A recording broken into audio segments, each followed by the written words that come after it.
And we will start. Which one here? Yes. Too many windows. Okay. Last class we started with abstract class, if you recall. So here's a question. Can you use the abstract class to create objects? No. Yes, very good. And so another class, a type of class that we discussed, different from abstract class, that you can use it to create class. What do we call that? Let's start with C. Concrete? Yes, very good. Concrete class. Okay. Okay, so just keep that in mind. Okay, for abstract class, then you need to have the keyword abstract, is it? And it also has method, abstract method. So who remember the difference between abstract method and the other method that we have learned so far?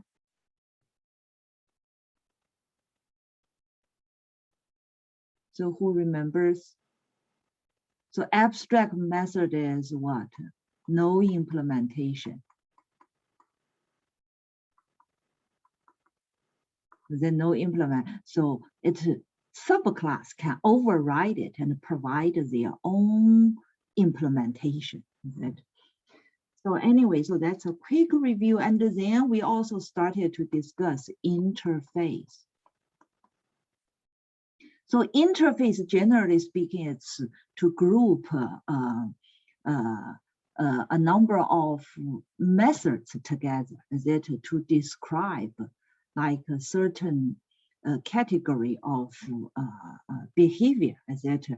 So in this case, we try to put all payable related methods and constants together, etc. And so we define an interface, it's called payable, okay? And interface, generally speaking, versus abstract class.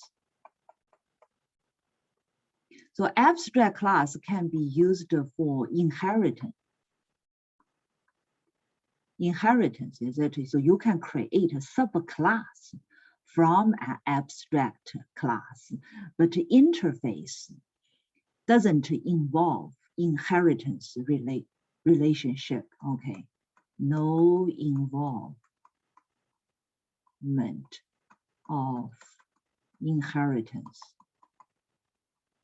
Okay, it's just, so in this case, we later on will see, employee can have some payment, is it? And the invoice will also need some payment, is it?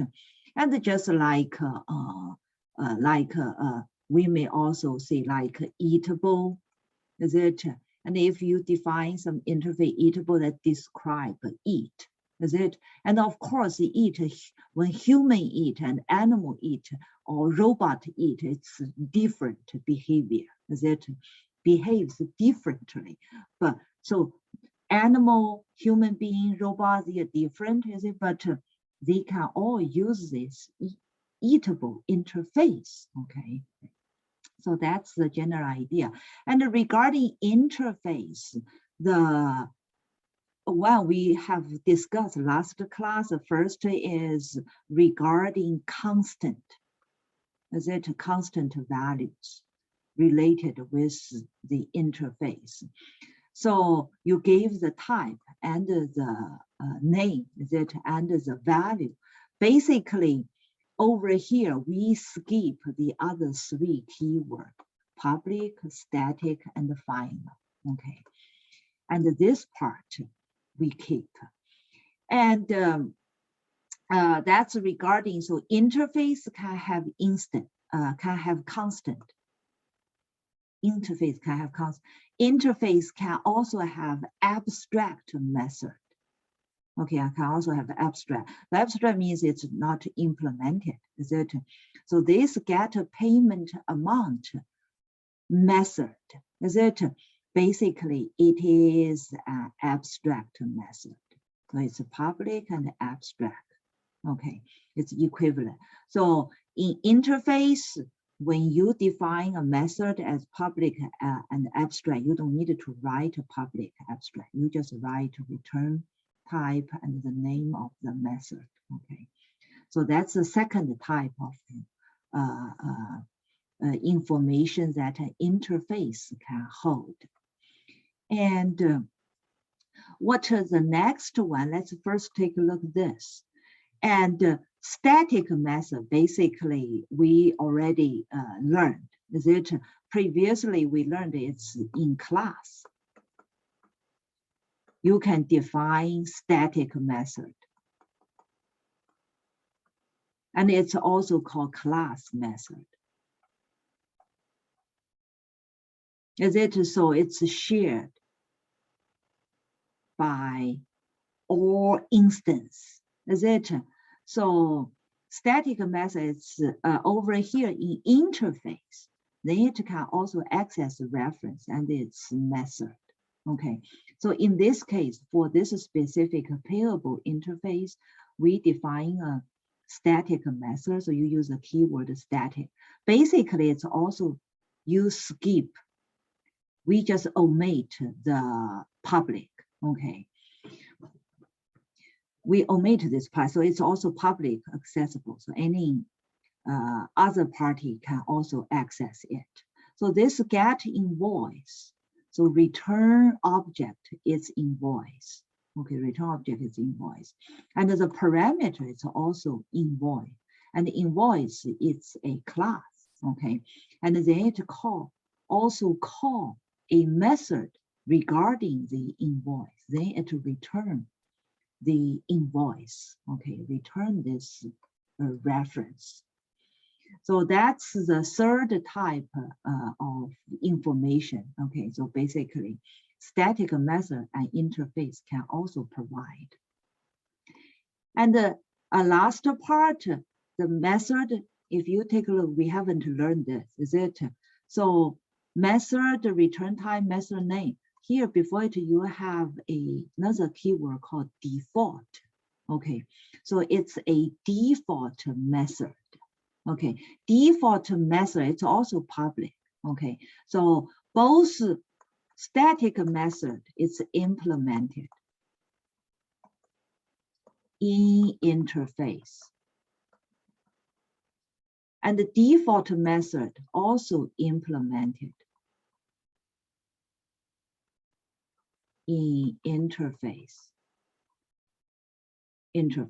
Okay, and what over here is just call for this default method, it called abstract method.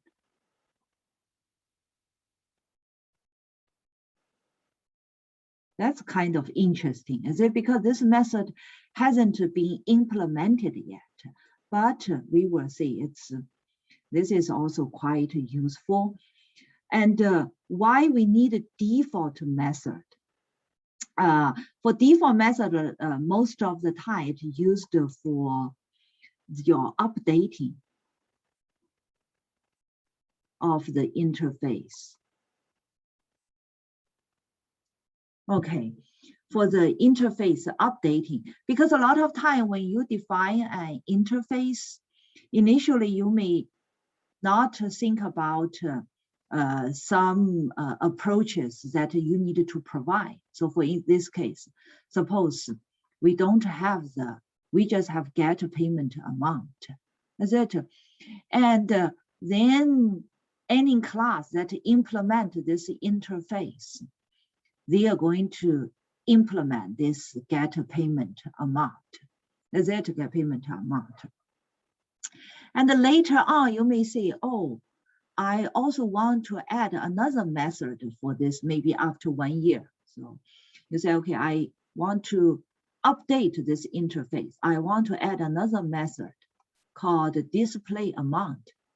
If Then if this case, if we don't provide any of the implementation, is it, then it's an abstract method. Abstract method, then whatever another class that implement this interface, then that class must also update its implementation. Okay, so it's needed to add this new method in the class, add the implementation of this new method in that class.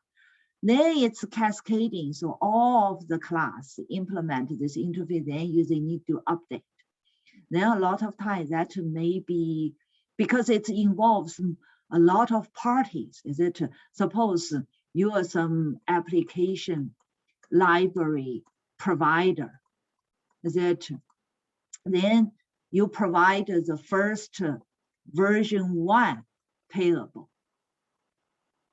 Okay, there may be 100 class, so clans using your interface. And then you said, okay, I update.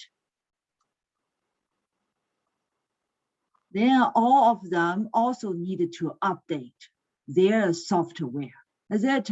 So that's going to be a burden, is it?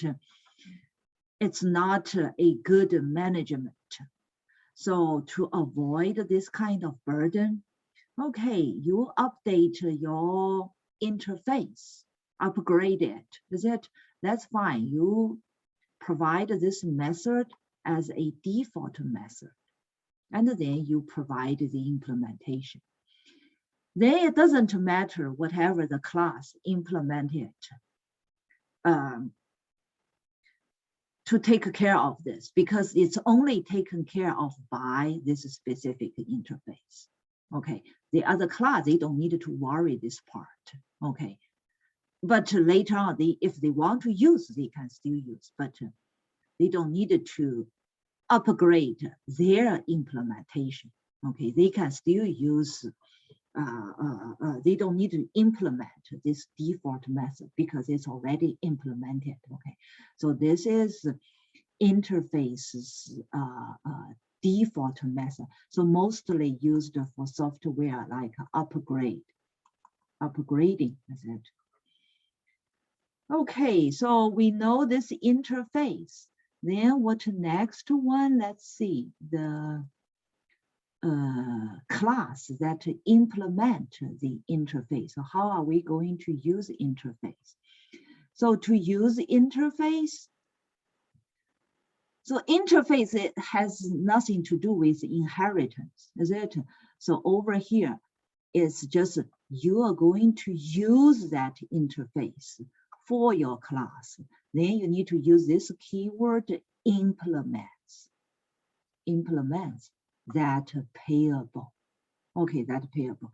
So anyway, regarding this invoice, we have part number, part description, quantity, and the price. Is it? So it's a constructor. It's also pretty straightforward. Is it? You just assign value, and you can have set function and get function that corresponding ones.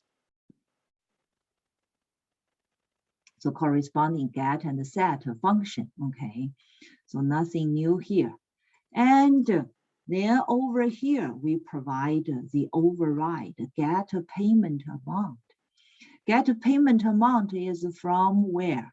Because this invoice, if we draw the inheritance relationship, its superclass is object. Object doesn't have the get payment amount, is it? But its payment amount, it implements payable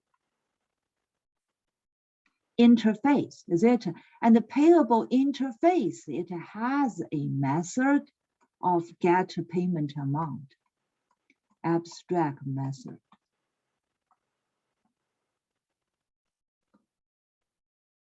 Is it in payable? Is it? So this override is override payable is get payment amount. So basically it's implemented.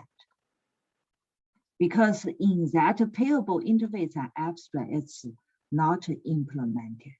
So over here, you just calculated the values, okay? And the toString, we already know it's from the object class, okay? So that's regarding invoice. And what next one, let's see, the employee class here. And here, this employee is also abstract, okay? It implements payable. So let's take a look what method it has. So we know it has a constructor, so nothing else as set first name, get first name. So this is pretty standard. We already learned, is it? And for its last name, and set and get, social security number, set and get, is it? And the toString. So that's all of the methods that the employee class provided. So it doesn't implement that abstract get payment method, doesn't implement that method, is it? Okay, let's go back to take a look. That payable. So payable has this get payment amount method, as it is an abstract one. And in our employee class, we didn't implement that get payment amount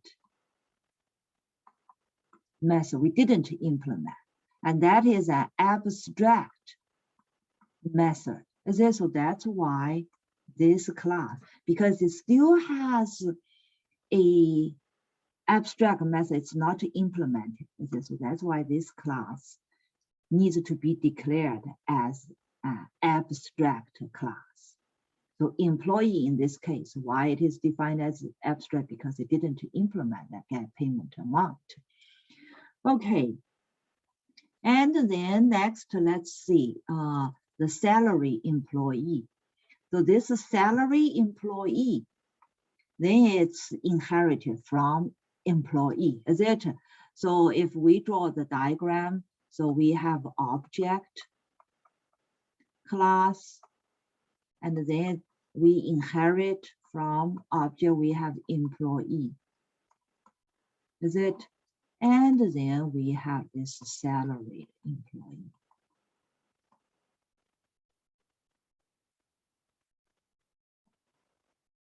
And salary employee, it's implement. Oh, not separate. Salary employee, oh, no, sorry, employee, it implements payable interface. Okay. So salary employee, it just has this single instance, is it? It call it super class is constructor and its own. So just the weekly salary, it's pretty straightforward here. And then over here, for the salary employee, it overrides that get payment amount method. So it's implemented here in this salary employee subclass, okay? Then for the toString, it's override employees is a toString, okay? So it's called the super toString. That's from employee class. Okay, so that's regarding the salary employee. And then let's take a look at the driver part, okay? So for the driver part, then let's see. So this is payable. So over here, we define a payable object. So this is an array. Array, is it? And then to do new payable, is it? And be careful, okay? Interface. And the interface, basically, it's just describes some behavior.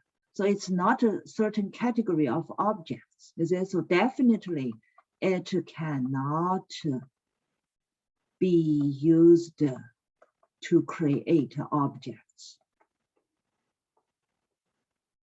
Is it? Only concrete class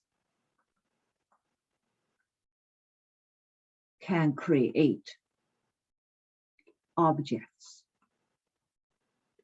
Okay, only concrete class. Okay, so in this case, this array type is some interface. So this new is for array creation. Okay, it's not for any class. Okay. Then for this pair, for the first element of the array, then you create invoice. Is it? The second one is you create invoice. So those are concrete one. Is it? And the third one is salary employee. And the fourth one is also salary employee. Is it? So your array type is some interface, but the objects are the created from concrete class. Okay, concrete class. So this is also allowed. Okay, this is also allowed because any of this concrete class, they anyway implement the respective interface. So you can still assign it to an interface type of variable. Okay, so this is fine. Okay, this is fine. And then, so basically, this is kind of also the concept of polymorphism. Polymorphism, because this variable type is payable. Is it? But related objects, associated objects, each of them has their own feature. It has their own feature. So this is also called polymorphism. Okay, and because this is payable type of array, is it? So you can use for each loop to loop through the array for each of the element, is it? Then over here you call the toString, is it? And you can also call the get payment amount, is it? And this toString payment amount will not from the payable interface.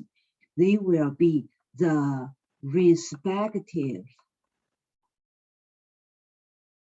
concrete subclass method. Is it? So this is what? Once again, it's dynamic binding. Is it dynamic? So it will not depend on the type. Variable type depends on the objects. Okay, the objects.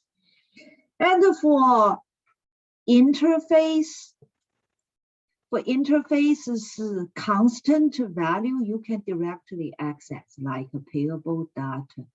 It's a constant variable. Okay, you can directly access it.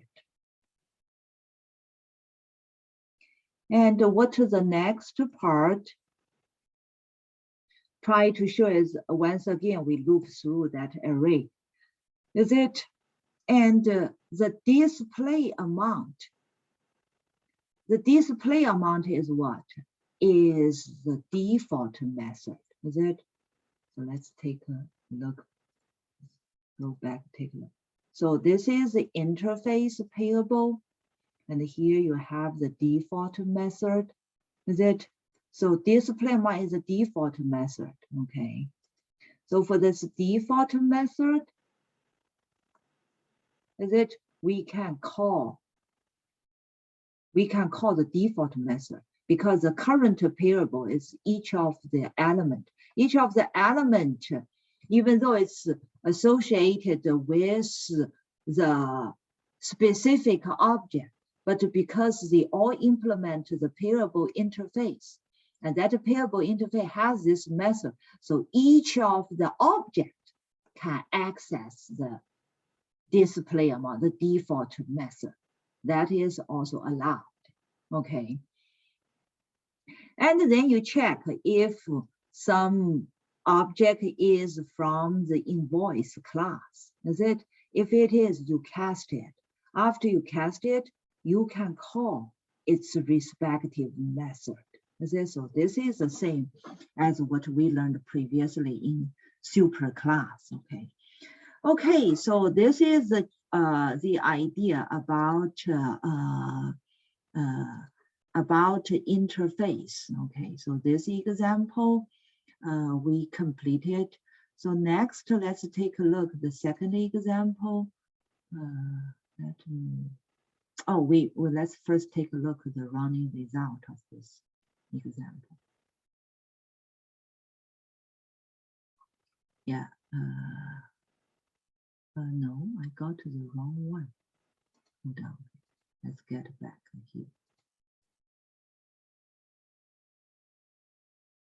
Okay, so that example we already discussed, is it? So here it's just display each individual object, is it, with the loop. And the constant from the interface is accessible, is it? And we can also access its default method, the default method, is it, and get some other information from some invoice, is it? So this is regarding the second example. Then next, let's take a look. The next example here. So the example that we explained how you define your own interface. Okay. So next, let's take a look this book class.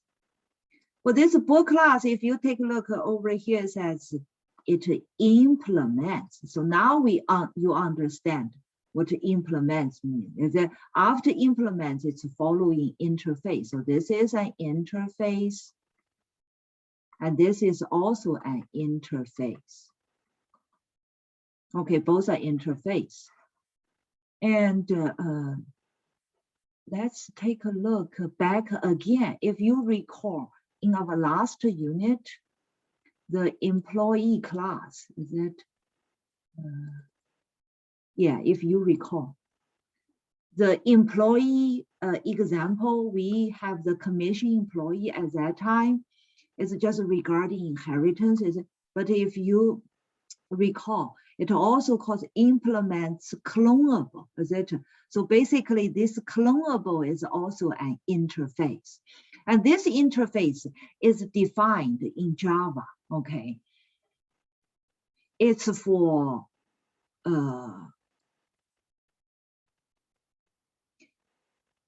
so it's just the clonable interface then supports the clone method, okay, the clone method. So for this clone method, then we need to implement it. And this is supports the copy of the objects, okay? And at that time, for this clonable, if you recall, so that's how we implement, is it, the clone method. The clone method, and this override, that means it's from object class. So object class has a clone method. So we just call object class clone method. So this is not a deep copy, okay? Not a deep copy implementation. Okay. And later on, we will see what it really means, a deeper copy, okay? But anyway, so that means it provides a way for you to do the copy, okay? So here now we we understand the commission employee that implements part, okay? So then let's go back to this book class. So it implements two interfaces. So a class can also implement more than one interface, okay, one interface. And this comparable is also an interface.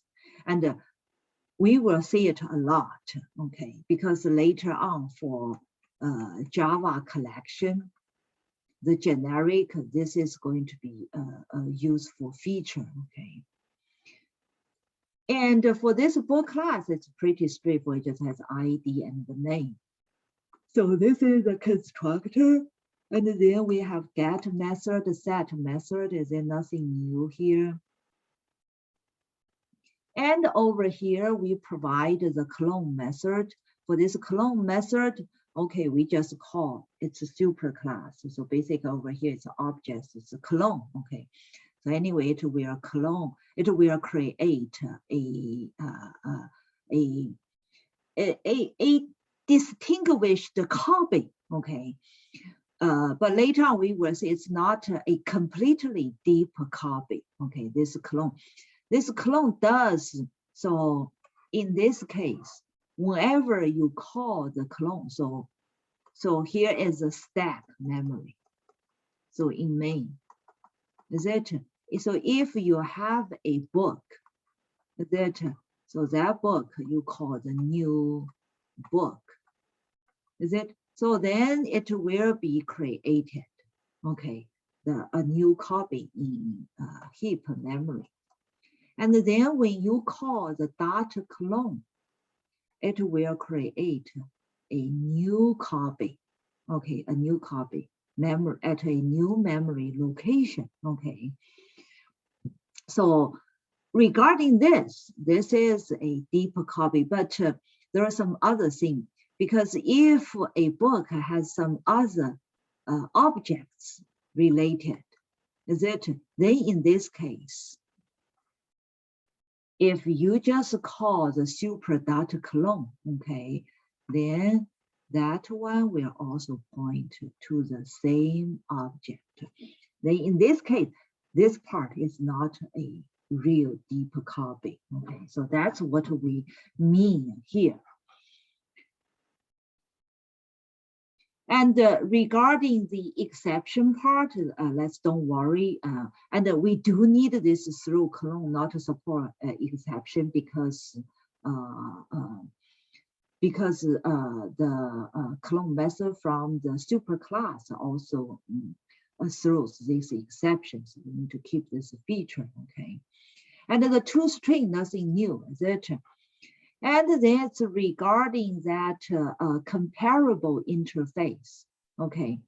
For the comparable interface, okay, comparable interface, it has a method, abstract method called compare to. Compare to.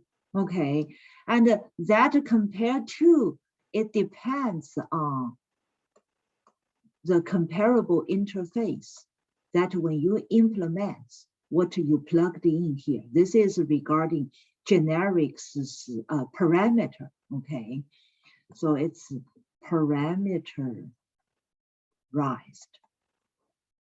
type.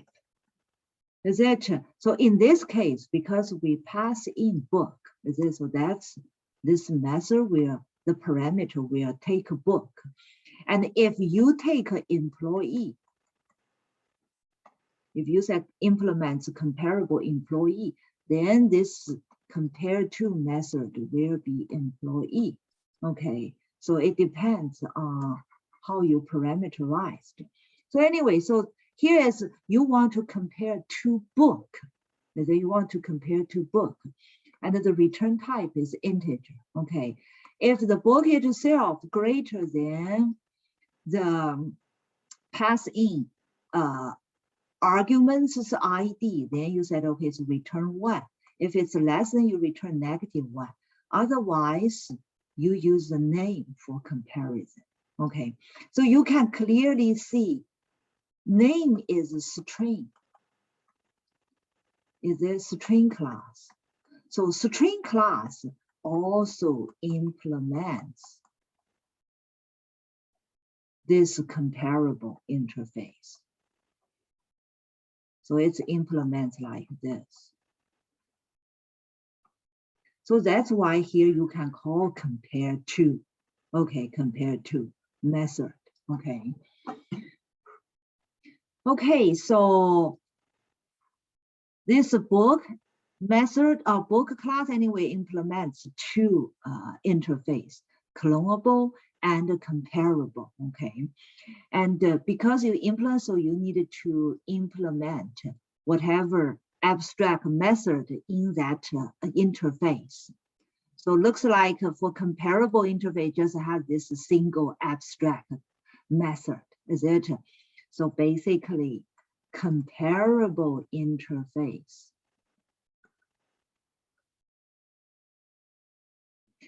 it has only one abstract method. Okay, so this kind of interface, we call it single abstract method interface. Is it? So SAM, single abstract method. Is it? So this kind of interface is called functional interface. Okay, later on we will see functional. There are some other pretty neat usage. Okay, so anyway, keep that in mind. This interface just has a single abstract method. Okay, so this is regarding the book. Then let's take a look at the application part. Okay, so this application, the first part is pretty straightforward. We already learned regarding array list. Well, this array list is a number of integers, is it, and add. And what we need to, we want to discuss here is for array list, you can also have array list of book, array list of employee, is it array list of a house? So all sorts of objects you can plug in with array list.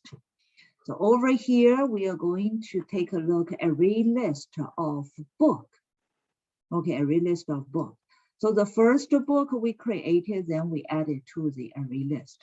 Then we add 4 more books, is it? And their ID and the name, is it?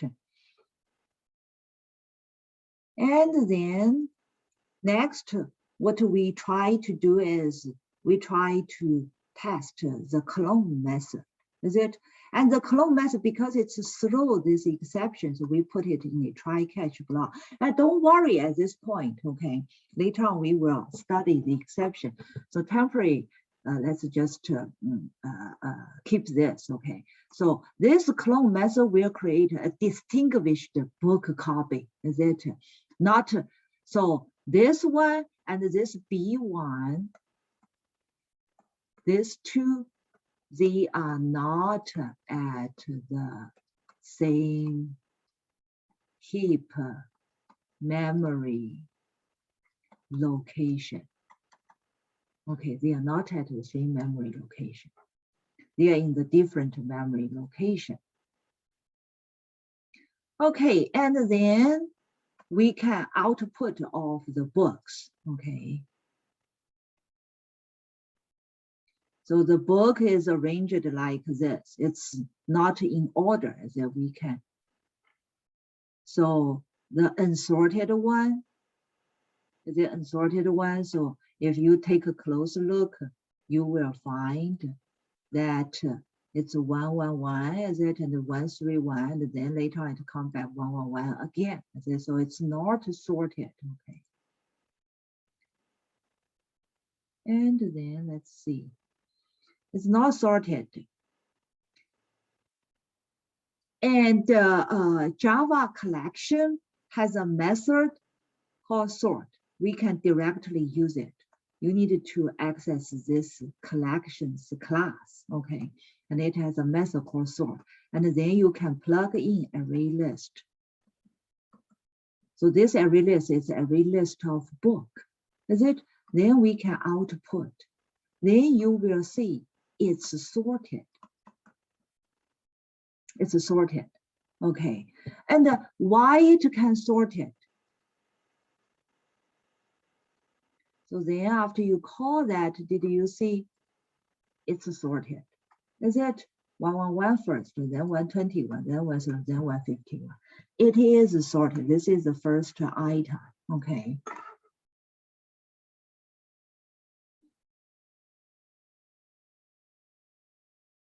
Why over here it can do the sorted? It's because the book class implements the comparable interface.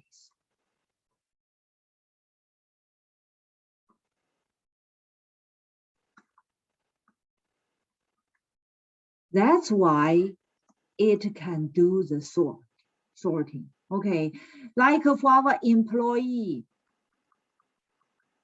the invoice of those, if you have an array list of those,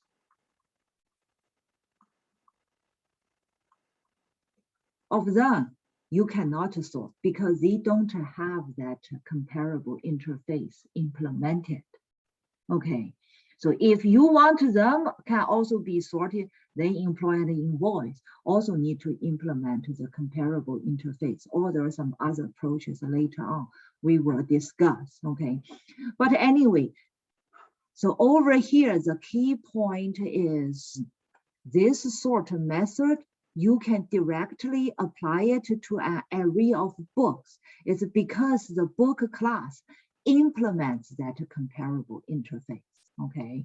Otherwise, you cannot, okay? This set we already learned, so nothing new, is it? And for the book, then here you have another array list of book, is it? Array list of book, and then for the first array list, then you add the second array list to the first array list, is it? And then we just display each of them, okay, nothing new. And array list retain function, okay. So we already see that, and you can also remove, so same thing for the book, is it? And what the next part try to show is array list of string, is it? Array list of string. And we can also convert array list to array, is it? Array, convert back and forth.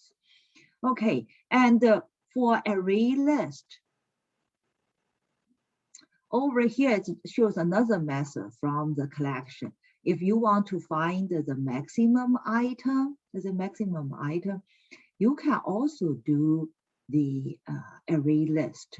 Okay, array list, like with this. So this array is it, and then you convert it to array list. You create an array list, and then you try to find the maximum item. Okay, so that's also allowed. Okay, so just shows us the different approaches. Okay, okay, so that's regarding regarding this second example regarding interface. And the last one, let's take a look. It's the house one. Okay, the house one. So for the house, we implement both clonable and comparable interface. Okay, and let's take a look over here. I have some description about this two interface. Clonable interface in Java, basically it's a special kind of interface called a marker interface. Okay, marker interface. And marker interface, when it's used at runtime. just to validate the behavior. Okay, so if the clone method is called on an instance of a class, so the clonable interface basically, if you take a look at source code, it doesn't have the clone method. The clone method basically is defined in object. So object class owns the clone method. Okay, and then we override that clone method from the object class. Okay, object class. So that's it's called a marker interface. But if you define a class that implements this clonable interface, then your class needed to implement the clone method. So that's a must. Okay, that's why we call it a marker interface. And also it says clone by default do a shallow copy. Okay. And what that means, so let's take a look here. So it implements clonable, is it? So in this house class has ID area, but it has another instance variable called when built. This when built is what? It's reference time. Reference type. Okay, so if your class has an instance variable that's a reference type, then be careful. Okay, so over here, like the constructor, then it's needed to call new. Is it to create a new date? And then let's see. Over here, for this clone implementation, if you just call super.clone, then it's a shallow clone, like what I previously draw, okay? And if you really want to do a deep copy one, this is a deep copy one, okay? So you call super clone, is it? So this super clone, it will take care of what? It will take care of the ID and area. Okay. But for the when built for this part, this reference instance variable, then you need to do what? You need to call its clone. Okay, you need to create a distinguished copy. And what this clone return is to return an object. So that's why over here, you also need to cast it. Okay, and then this one built is a distinguished copy. Then this is a deep copy. Okay, deep copy. So basically, in this scenario, it is, so in main, is it? So you have a house, H, suppose you call the new, is it? So for that new, it has some ID and area, is it? It also has that when built. So that when built is a what? It's a reference. So this is when built, is it? So build, suppose it's September 16, 2021, is it? That's when built. Okay, and then you call h.clone. Is it? H.clone, previously we said it's going to create a distinguished copy. So ID and area. That doesn't matter, just take the value. And when built. And then for this when built, because we call when built dot clone, is it? So you call this dot clone. Is it?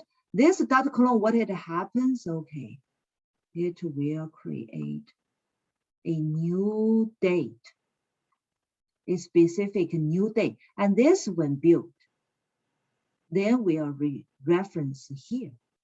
Okay, so then this is a distinguished copy. Is it? this is a real deep copy, because even for this one build, it has its own memory and at a different location versus this one. Is it? Then in this case, this is another object, two distinguished object. Okay, so that's called a deep copy. In this case, we need to do this version, deep copy. And of course, you can also do the other way. Okay, you can create a new house, is it, with ID and area. And for the date, you can also call new date. Is it create a new date? And then you reset its time. That's also fine. Then this is also a deep copy. Okay, a deep copy. Okay, so we didn't get time to complete all